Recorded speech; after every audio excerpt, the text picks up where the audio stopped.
Hello devs, my name is Olda Zerun, also known as Raptor, and today I want to show you a feature I've been working on for the spatial material that allows us to define any arbitrary plane in the world that will clip with our mesh materials. So here we have a cube mesh with just a basic material. And I've defined this new feature here, clip plane. When we enable it, you can see that it will immediately begin clipping based off of the values in the quaternion here. And if we turn it off, it is immediately turned off. If the quaternion is nullified or set to 0, then there's no effect.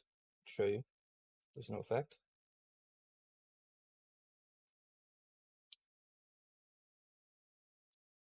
And we can also assign a plane, either a root plane here, which you can see sets the clipping plane. We can turn it on and off still. We can update to the parent plane, to the child plane, and to sibling planes, such as this one.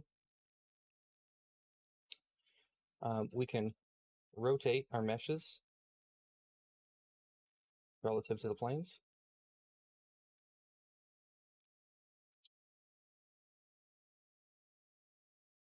And we can also rotate the planes.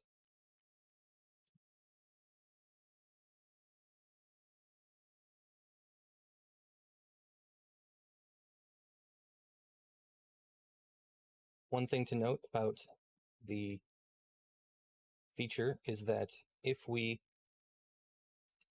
stop updating the plane, it remembers the last plane value that it had.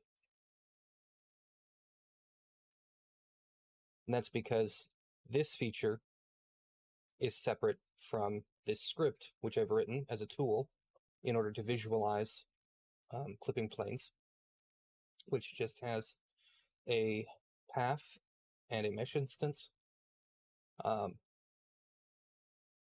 We get the plane mesh on ready, and each frame we update its quaternion representation, which is this right here.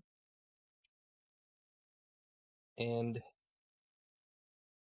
this is how we set the plane each time it's updated. And this is our property list, which is what makes it available in the editor.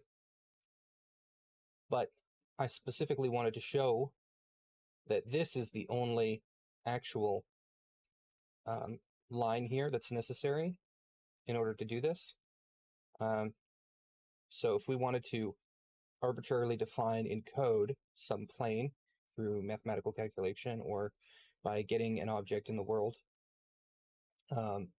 through GDScript, then this is all that we would need, is to define the quaternion representation like this, the XYZ of the basis, and in particular, the forward or the front face of the plane, in which case it's Y, as well as the dot product between its origin, or the negative dot product between its origin and its forward vector, or face normal, I guess would be a better way of putting it.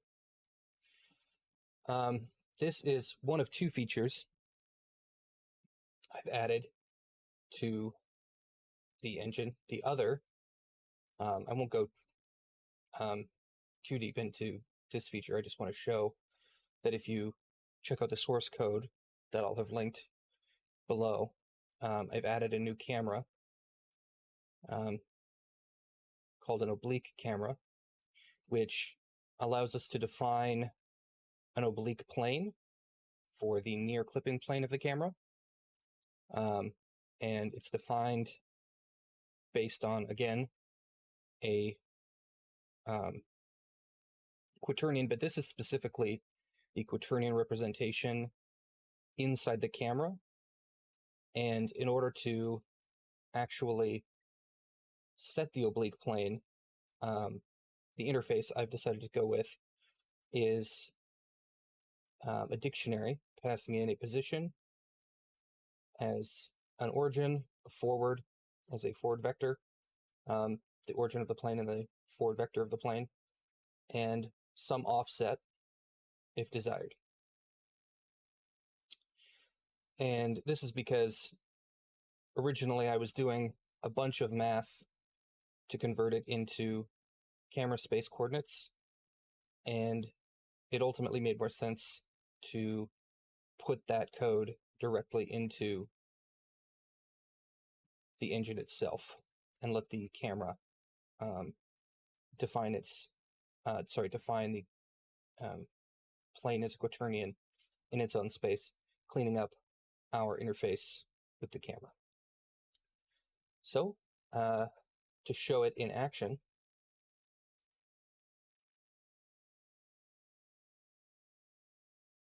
this is my portal tech demo.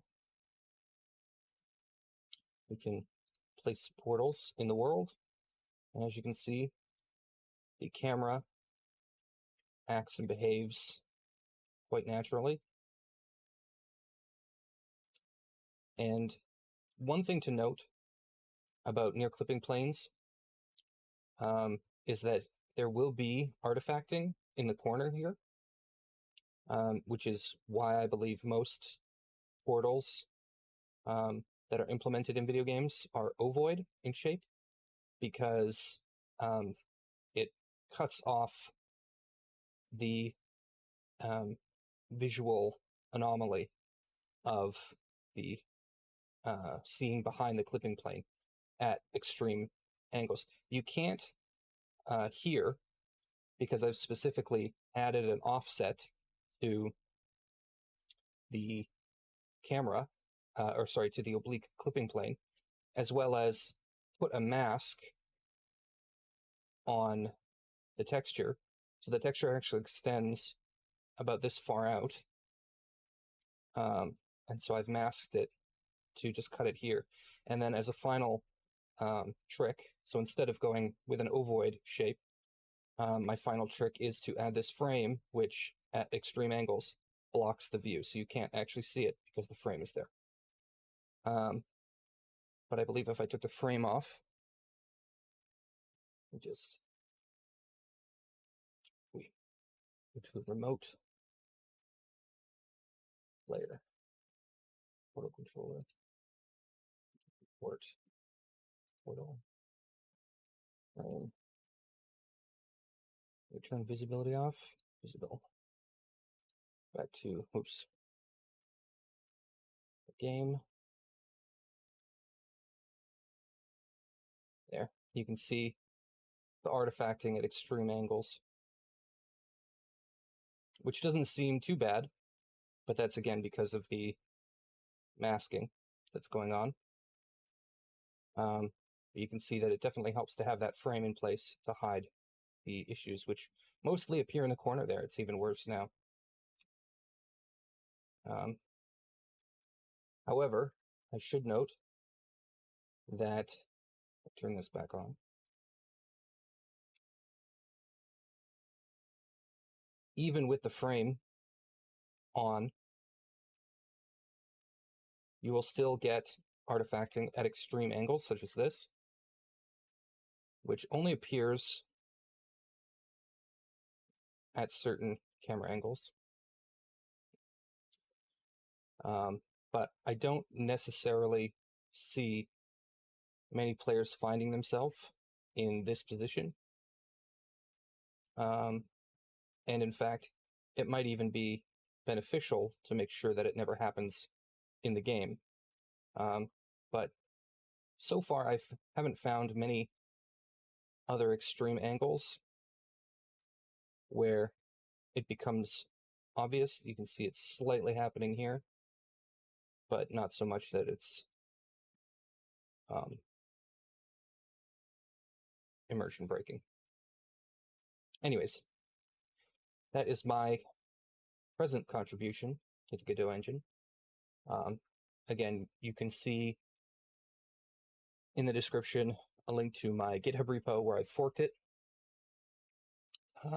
specifically to branch 3.4_oblique, where you'll find the oblique camera and the arbitrary clipping plane